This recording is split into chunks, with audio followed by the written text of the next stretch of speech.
I think you're going to see micro stuff be in bigger projects, just because we're doing them all, in individually smaller units in one project. I think you're going to see, because you're missing out a whole market. So if you could have some really smaller units, you could grow people. They could get into bigger spaces over time. So I think you're going to see that happen. Right now, we just happen to be working on stuff that's all relatively very small.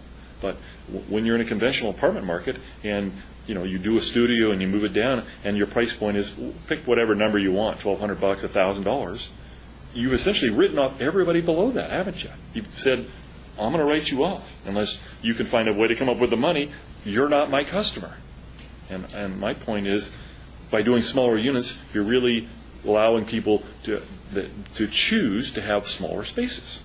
You're not forcing them to choose that as one of their options, right? And every month they get out their checkbook and they decide what they're going to do. And one of their choices would be to move into a smaller space, have more disposable income, or if I don't have any, it's my only alternative. It's actually, historically it's been the place where people lived when they didn't have a lot of money. And I think there may also be a reaction to stuff going on in America. I think people are looking to downsize. I mean, downsize is kind of a trendy catchphrase right now. Yeah.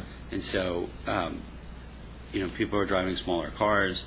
They're going to be living in smaller housing, and that it just absolutely translates to a whole bunch of different issues, whether it's their carbon choices they're making, or, as Jim was saying, just choices with their checkbook. Spend less on housing, more on something else. I wasn't alive in the near post-World War II era, but I suspect that what happened was, people, they grew up and they either went to work in the factory or they went to college and they had a job, and there was sort of this sequencing of housing, and it was very homogenous. You either, lived in a, sort of workforce housing neighborhood, and you bought your house and you probably lived there until you died, and it seems like I have this picture of America in 1950s and 60s. It was just like that, and the neighborhoods, just long rows of streets of, similar houses. Everything was like and similar, and it wasn't a very diverse sort of place. And now you have people coming out that are baristas at coffee shops, to doctors and lawyers that may be commuting a long distance, that might be taking a house in town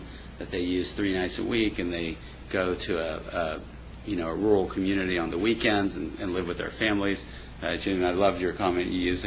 Some people, stay in the town, during the week, and they store their families elsewhere.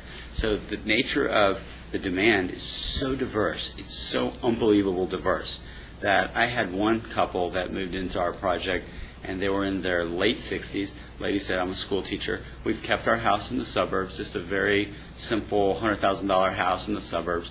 And my husband and I live downtown now in your place. It's very small. I commute 5 minutes to the school that I teach at, the elementary school. Life is great. We go out to restaurants. We and if my husband wants to putter in the garage, he can go out to the house and putter in the garage. And the house is paid for, and the rent's $1,000 a month here, and it's no big deal. I mean, that's the kind of demographic. That's the kind of demand. And I could go on with stories like that. I could tell you 100 stories. Yeah. And they're just not traditional stories that I would have told about my grandparents.